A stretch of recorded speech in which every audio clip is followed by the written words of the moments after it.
Again hello class 11th। सो हम क्या topic कर रहे थे, सीक्वेंस सीरीज। एक्सरसाइज 8.1 की है ये। पिछले 6 क्वेश्चन मैंने पिछली वीडियोस में आपके साथ डिस्कस करे हैं, सबके सॉल्यूशंस आपको दिखाए हैं। पिछले क्वेश्चन जो हमने किए थे उसमें पहली 5 टर्म सीक्वेंस की हम कैलकुलेट कर रहे थे। अब हमें सीक्वेंस दी हुई है, सीक्वेंस का मतलब n टर्म पैटर्न दिया है, but we have to calculate only 17th and 24th terms. तो यहाँ पर A17 का मतलब है आपको n की जगह 17 डालना है इस तरीके से, और A24 का मतलब कितना है, आपको n की वैल्यू 24 डालनी है। जस्ट आपको कैलकुलेशन करनी है। तो बेटा ये 65 आ जाएगा।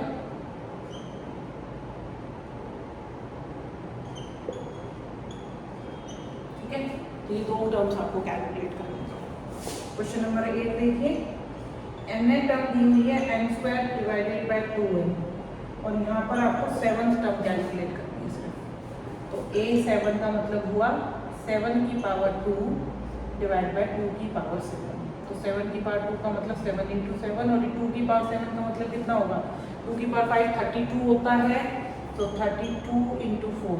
ठीक है, तो कैंसिलेशन होगा नहीं, जस्ट मल्टीप्लाई करना है। 8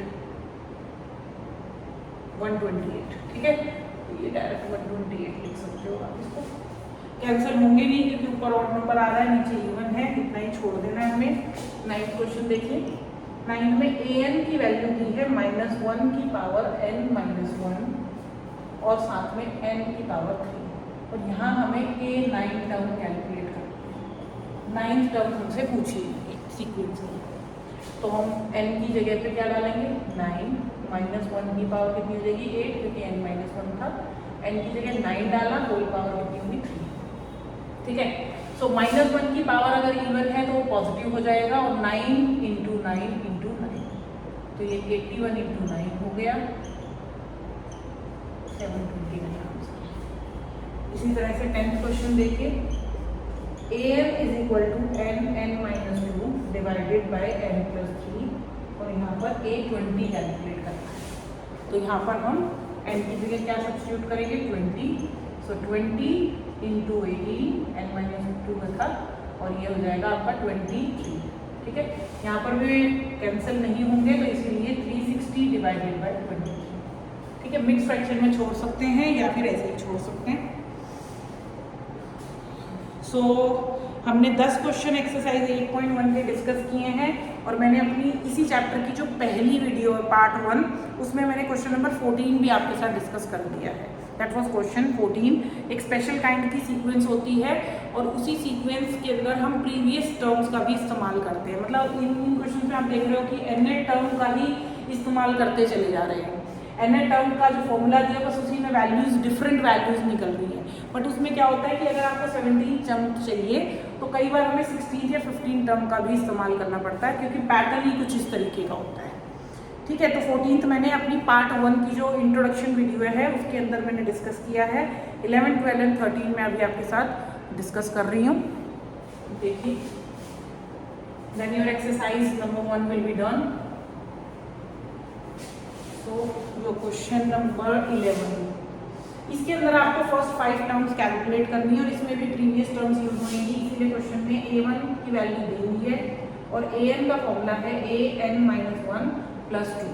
ठीक है, तो जैसे ही आप n की वैल्यू इसमें 2 सब्स्टिट्यूट करोगे, क्योंकि फर्स्ट टर्म गिवन है, n की वैल्यू 2 डाली तो A 3 × A1 हो जाएगा। n की वैल्यू 2 डालोगे तो 2 - 1 1, और +2, तो प्रीवियस टर्म यूज करनी है। तो 3 × 3 + 2 A3, 3 × A2 + 2, तो 3 × A2 की वैल्यू प्रीवियस जो हमने अभी कैलकुलेट कर दी है, तो 33 + 2 = 35। इसी तरह से, अच्छा, इसमें हमने फर्स्ट 5 निकाल लिए। एक ऑलरेडी क्वेश्चन में दी हुई थी, A2 हमने निकाल ली, A3 हमने निकाल ली, A4, तो A4 हो जाएगी 3 A3 + 2 विच इज 3। A3 की वैल्यू 35 है, +2, तो बेटा 107 आ गई। इसी तरह से A5 ले लेंगे, 3A4 + 2 हो जाएगा, तो 3 × 107 + 2, 107 × 3 कर लीजिए, 321 + 2, तो 323। सॉरी इट इज 323, ठीक है। So these are your first 5 terms. 12th question देखिए, इसमें भी आपको इसी तरीके से प्रीवियस टर्म, जैसे इसमें भी हमने प्रीवियस टर्म्स का इस्तेमाल किया है, तो इसमें भी हम नेक्स्ट क्वेश्चन जो है उसमें भी प्रीवियस टर्म का हमें इस्तेमाल करना होगा। 12th क्वेश्चन है a1 इज इक्वल टू -1 और nth टर्म का फॉर्मूला है an-1 डिवाइडेड बाय a। यहाँ पर भी n की value greater than equal to 2 है, मतलब 2 से सब्स्टिट्यूट करना स्टार्ट करना है। तो जैसे ही हमने 2 डालेंगे यहाँ पर, तो ये हो जाएगा a1 बाय a2, ठीक है। तो n की वैल्यू जब हमने यहाँ पर 2 डाली है, तो a1 की वैल्यू कितनी हो जाएगी आपकी, n आपने 2 डाला है यहाँ पे, ये 2 आ जाएगा, और a1 की वैल्यू -1 है, और यहाँ सॉरी ये an नहीं था बेटा, n था। आई वाज आल्सो कंफ्यूज कि a2 आ जाएगा, तो a2 हमें कैलकुलेट करना है, तो n डालना है यहाँ पर, n का मतलब यहाँ पर हमने 2 डालना है, तो ये आंसर आपका a1 डिवाइडेड बाय 2 आएगा, विच इज -1 बाय 2। a3 की वैल्यू डालेंगे तो कितना आएगा, a2 डिवाइडेड बाय 3, यहाँ 3 आ जाएगा क्योंकि n डालना है ना, n यहाँ पे 3 डाला, तो a2 की वैल्यू है -1 बाय 2, यहाँ पे 3 हो गया, तो -1 बाय 2 इंटू 1 बाय 3, तो -1 बाय 6, ठीक है। फिर a4 के लिए हम लेंगे a3 डिवाइडेड बाय 4, a3 की वैल्यू यहाँ से लेंगे -1 बाय 6 डिवाइडेड बाय 4, तो हो जाएगा -1 बाय 25। फिर इस तरह से a5 which is a4 divided by 5, a4 की वैल्यू है -1 बाय 24 डिवाइड बाय 5, तो -1 बाय 24 इंटू 1 बाय 1, ठीक है। तो ये भी आपकी पहली 5 टर्म्स हमने कैलकुलेट करी। तो इस हिसाब से 8.1 हमारी कंप्लीट हो गई है एनसीईआरटी से। आप इसको प्लीज़ अटेम्प्ट करिएगा, सारे क्वेश्चंस मैंने सॉल्व किए हैं आपके लिए। किसी भी क्वेश्चन में अगेन आपको कोई भी प्रॉब्लम आती है प्लीज़ मुझे ज़रूर बताइएगा। I will discuss this questions again जब हम एनसीईआरटी से इस कॉन्सेप्ट को कवर कर लेंगे, उसके बाद मैं एक्स्ट्रा क्वेश्चंस डिस्कस करूँगी आपके साथ। सो आई होप कि मेरी ये कैलकुलेशन सॉल्यूशंस आपको हेल्प करेंगे आपके मिड टर्म एग्जाम्स में। So please comment and subscribe जरूर करना और मुझे ज़रूर बताना कि आपको इनमें और क्या कंटेंट मुझे ऐड ऑन करना है या कौन से कॉन्सेप्ट आपको अभी भी कंफ्यूज कर रहे हैं, so that I will add those concepts और content in my next videos. So bye bye, take care and best of luck for your exams.